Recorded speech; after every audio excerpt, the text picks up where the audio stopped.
Hello and welcome to Witch Moon Magic. My name is Lisa. Today I'm going to do a reading for Leo for May. I'm going to begin by doing a blessing. I'm going to invite the God and Goddess to be with us today.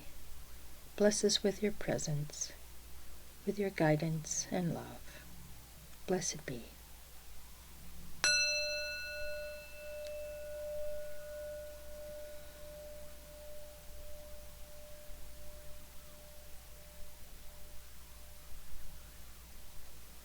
We'll set that aside. Get our card shuffled. As I said, we're going to do a reading for Leo for May. Let's see what kind of message we can get for Leo in May.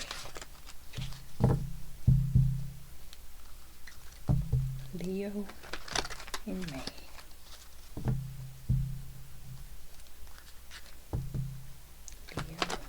In May.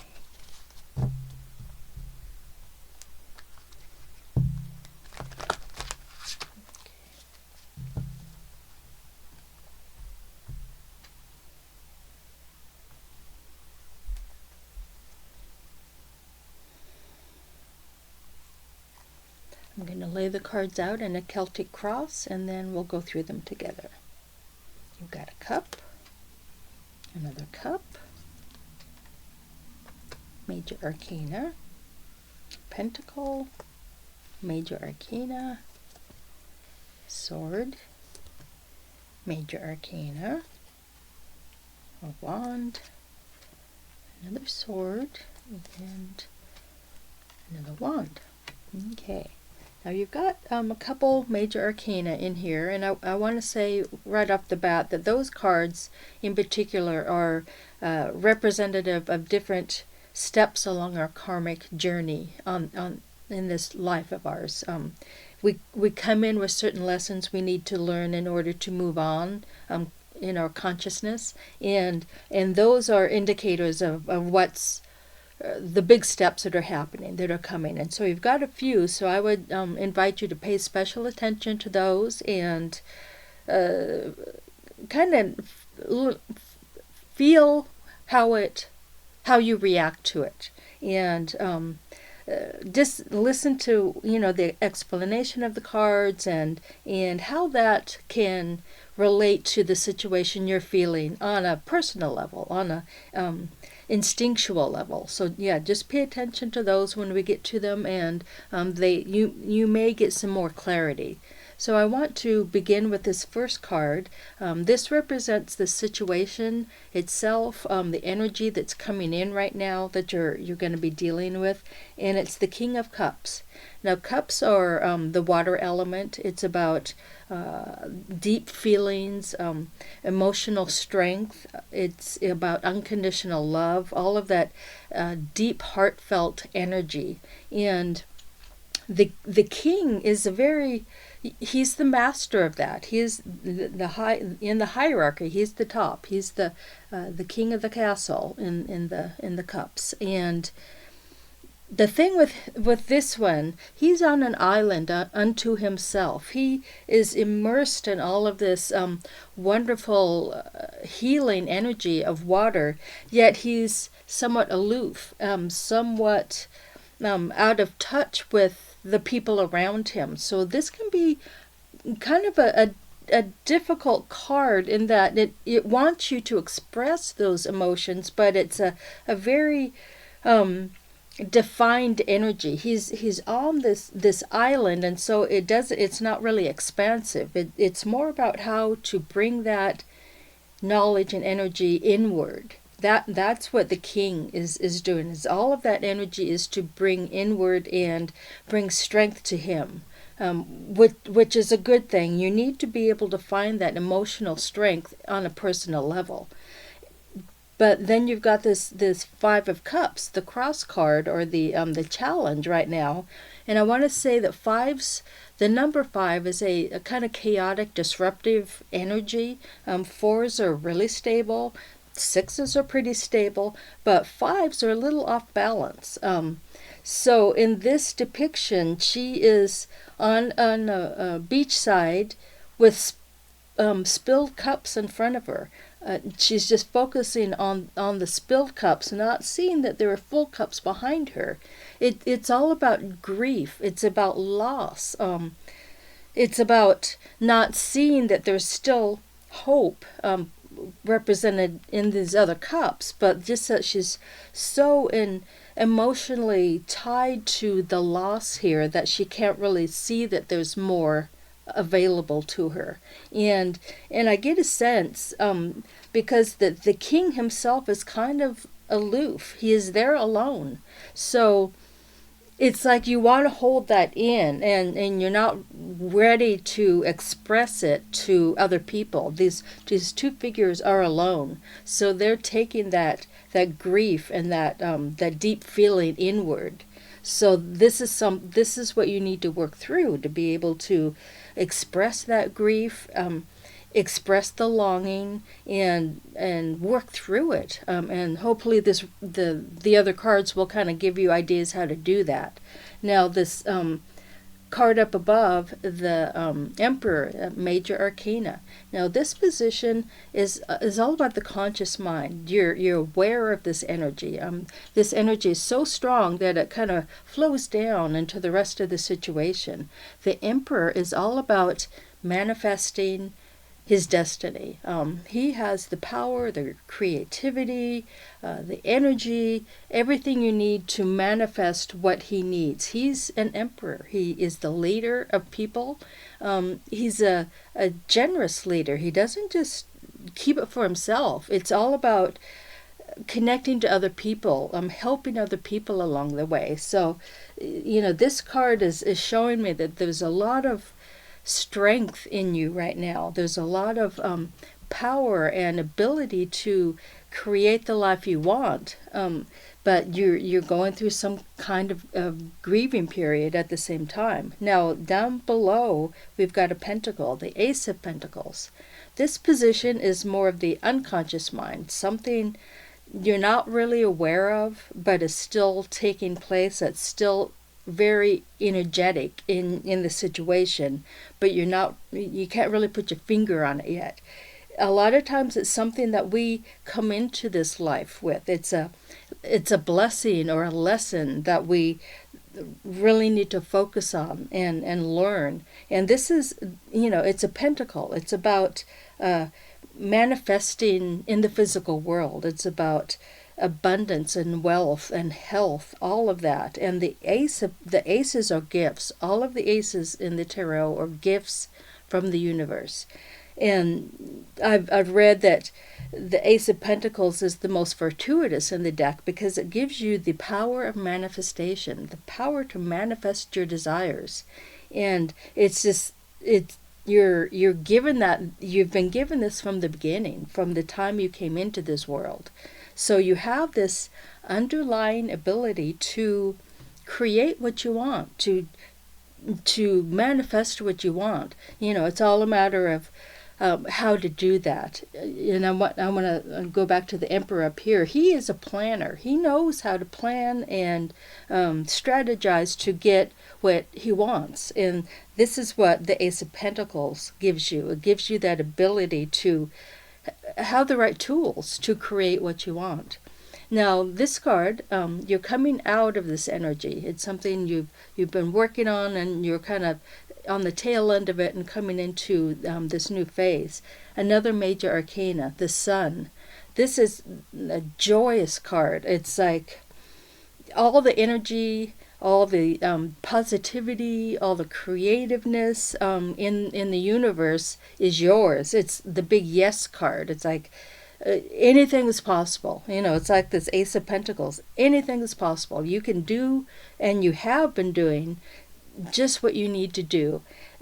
The fact that there are 3 women here represents that it's a connection to people too. It's a connection to the community. It's a circle of energy that we create together on this planet.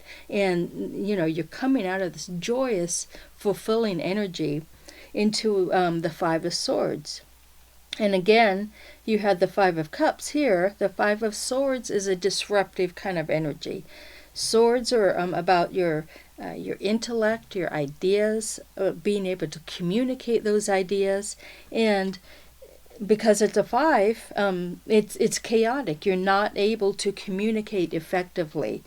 There's a group of people who cannot communicate. All the smoke that's rising from the cauldron represents different ideas, different thoughts that you're all having, but it's all just swirling around and it's not accomplishing anything. And in fact, one figure looks like she's in control, and the other two are hurt by what is going on intellectually. So it's a card to be mindful to let other people have their ideas, let you have your ideas, and come together with that. It's not a time to harm each other or separate in any way. It's a time to come together, and with ideas, with passions, with feelings. Just you need. It is just saying you need to work together. Everyone has an opinion, and just let it. Just learn to. Everyone needs to learn to accept other people's point of view. So then this next card is in the position of the self, how you are feeling about things right now, what you are sensing. And it's the Fool. It's the first card in the deck. It's as if you're feeling a new pathway opening up, a new phase opening up. And the fact that she's joyous, she's like shouting, she's just in love with her life right now. And it's about trust. She is stepping off this cliff, trusting that the universe is there to help her. It's taking that leap of faith that as long as you're aligned with your path, aligned with the universe, you'll be fine. And sometimes we just have to follow our heart and follow our passion and not know what's coming next. Sometimes we need to do that. And this is what it's saying, that's happening now, that you're seeing that you're starting this new phase, and you're just going to dive in. Now this next card is a wand, and the wands are all about the fire and passion, following your passions. And in this one, she has gone through a battle. She's been harmed. She's been hurt by this battle. All these spent wands, show that she's been fighting for her passion, fighting to follow her passions. She's been hurt, but she's still standing. This is how other people are seeing you right now, seeing the situation right now, in that you've really gone through the trenches, but you've come out on top, and you're still gonna keep moving forward with your plans and your ideas and following your passion. Now this next card is a sword.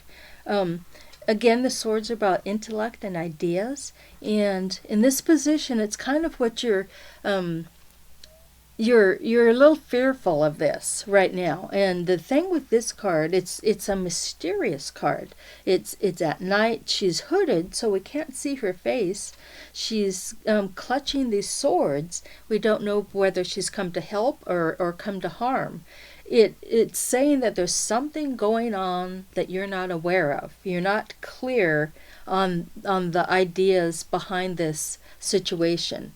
So there's clearly something happening, but it's not clear to you yet. So just be aware that something is going on in the background, and eventually it will come out, whatever it is. And it's all based on ideas, on your thoughts. It just could be a fear that you have that is only in your head, that is only made up in your imagination. It could be that too. So this is the fact that it's hidden. You don't know, but it will come out. You will figure it out. And then this next card is just saying, yeah, you'll get it. It's the Queen of Wands. Again, the wands are all about following your passion and using your innate creativity to create the world you want. And she's in control of this dragon. She's got all of this fiery energy in this dragon, yet she is not harmed by it. So it just shows me that you know, here too, you're standing up for your ideas, your passions. You've got all this creative and manifestation energy going on. You're a great planner. It's all, you know, this grief thing is holding you back. Maybe it could be hurting your relationships, how you relate to other people. But just know that just standing up for yourself and taking that leap of faith is going to cause a new world to open in front of you. Now, because I don't have a major arcana there, I want to pick a couple more cards to see whether we get one, and we haven't. So to me, that says that this situation is still in flux. It's not completely worked out yet. You've got a pentacle and another cup. So it's a lot about just stepping back and assessing the situation.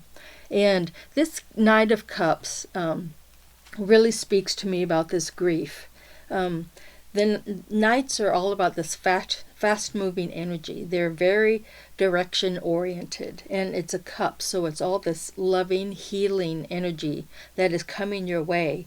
And he's flying above these choppy waters, so he's in some kind of danger, or he's aware. He's becoming aware that things can be a little dicey, but the love, the unconditional love that he gets from the cup is going to protect him. It's going to heal this grief that you're going through. So just know that this grief will pass. It will be healed once you can and I think a lot of it has to do with this Fool card, just trusting that the universe is here to help, not to harm.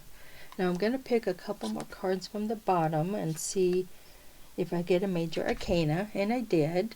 The first card I picked was a Four of Pentacles, and that has to do with fear of money, fear of losing money, fear of not having enough to take care of yourself.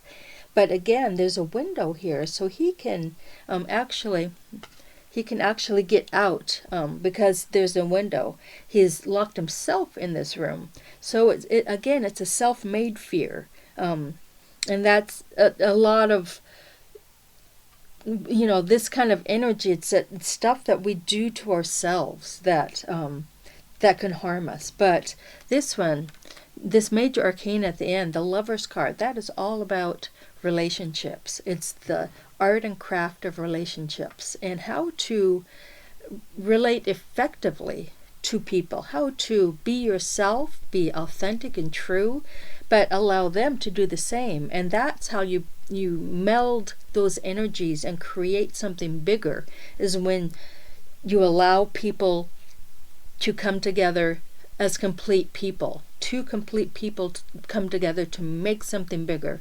So yeah, just saying, be true, be authentic in your relationships, trust in the universe, and just know that this healing will happen. This grief will pass. Just grab onto the sun energy that you're still coming out of.